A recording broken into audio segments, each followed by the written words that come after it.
घर का बंटवारा। अरे विनोद, तूने हलवाई को सारा सामान तो दे दिया है ना?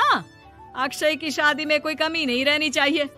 आखिर सबसे छोटा भाई है तुम सबका। हाँ माँ, आप चिंता मत करो, मैं पूरा ध्यान रखूंगा।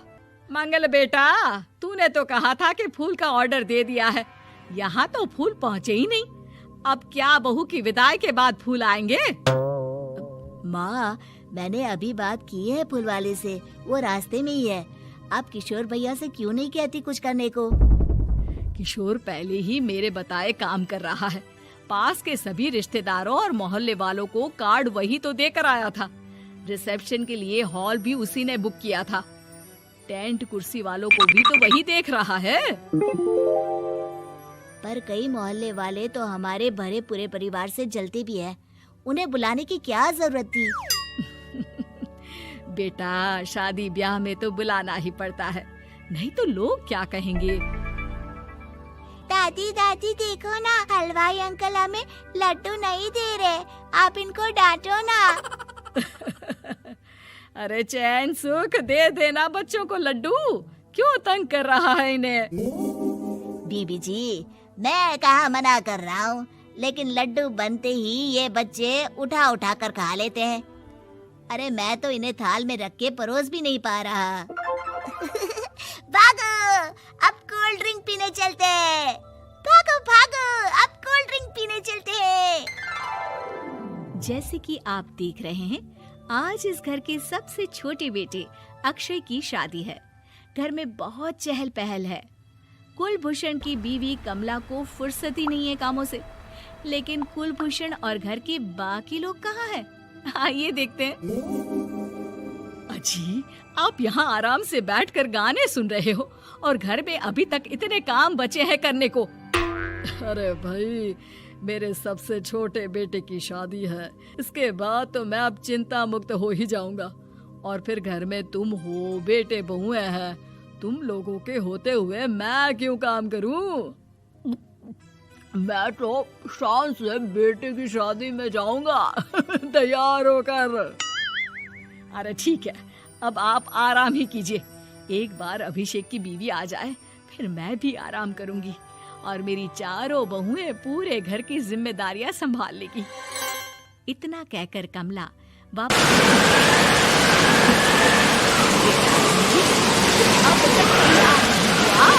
किससे बात कर रहा है फोन पर? तैयार कैसे हूँ? सैलून जाने से तो आपने मना किया है, क्योंकि मुझे हल्दी लग चुकी है। भाभीयों को देखो, सुबह से पार्लर में है। अक्षय की शादी हो जाती है और नंदिता बहू बनकर घर आ जाती है, लेकिन इस घर की खुशियों को मानो किसी की नजर लग गई थी। नंदिता के आने के बाद आए दिन घर की शांति भंग होती रहती। अपने माँ बाप की इकलौती बेटी को इतने बड़े परिवार की जिम्मेदारियां कहाँ संभालनी थी? अभी देखो ना, मेरे हाथों की मेहंदी भी अभी नहीं उतरी है और तुम्हारी मम्मी ने मुझे घर के कामों में लगा दिया। मैंने सोचा था कि घर की सबसे छोटी बहू होने के कारण मुझे सब पलकों पर बिठा के रखेंगे, पर यहाँ तो पलक झपकने की भी फुर्सत नहीं मिलती। देखो ना, तुम्हारे पेरेंट्स को बता दिया था कि मैं जॉइंट फैमिली में रहता हूँ, तो फिर अब ये शिकायत क्यों? और फिर तुमसे पहले मेरी भाभी भी तो आई थी शादी करके, उन्होंने तो कभी कुछ नहीं कहा। नंदिता तब तो चुप हो जाती है, लेकिन ऐसा बहुत दिनों तक नहीं चलता। अरे नंदिता, माँ बाबूजी की दवाई का टाइम हो गया है, उन्हें दवाई दिलाओ और उसके बाद सबके लिए नाश्ता बना देना। पर भाभी, मैं तो अभी अपना फेवरेट सीरियल देख रही हूँ, प्लीज मेरी जगह आप कर लो ना ये काम।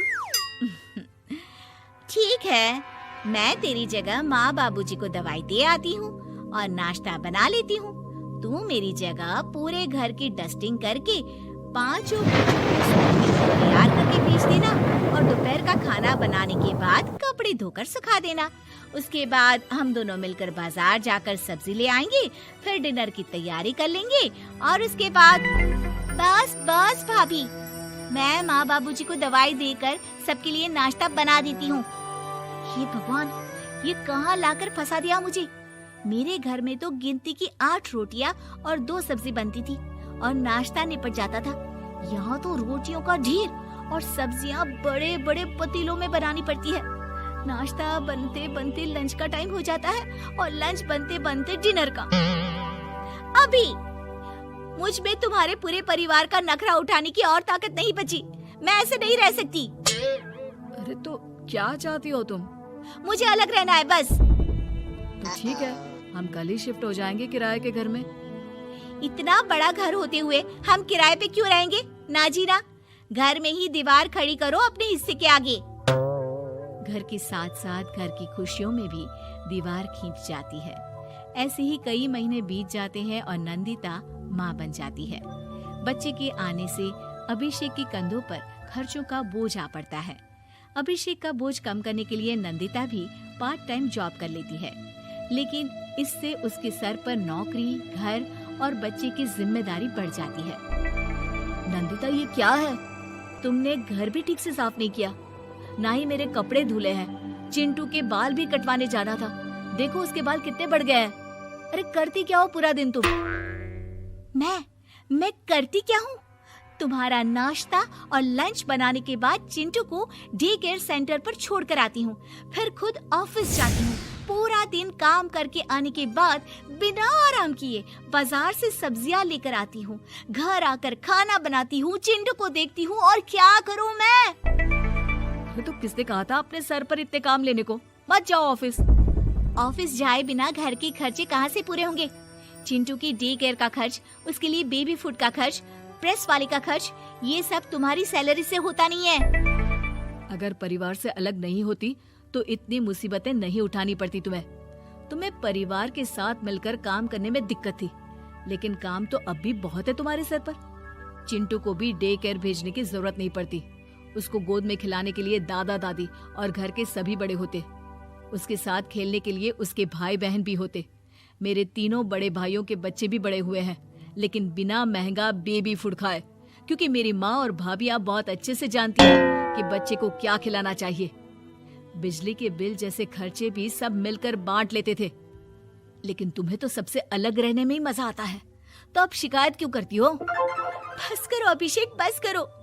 मैं मानती हूँ कि मैं गलत थी। मेरे एक गलत फैसले ने हमें बिल्कुल अकेला कर दिया है सबसे। एक घर में होते हुए भी हम बाकी परिवार से अजनबियों की तरह रह रहे हैं। अभिषेक और नंदिता की सारी बातें घर के बाकी लोगों को सुनाई दे रही थी। तभी कमला बोल पड़ती है। अरे नंदिता बहू, किसने कहा कि तुम अकेले हो? तुम्हारा इतना भरा पूरा परिवार है ना तुम्हारे साथ। हम तो बस ये चाहते थे कि तुम अपनी गलती समझ जाओ। अगर हम तुम्हें समझाते तो शायद तुम ना समझती, लेकिन अब तुम समझ चुकी हो परिवार में एक साथ रहने का मोल क्या होता है। मम्मी जी, मुझे माफ कर दीजिए, अब ऐसा दोबारा कभी नहीं होगा। अरे माफी बाद में, पहले मेरा पोता जरा मेरी गोद में तो दे, और तू जाकर सबके लिए चाय बना ला।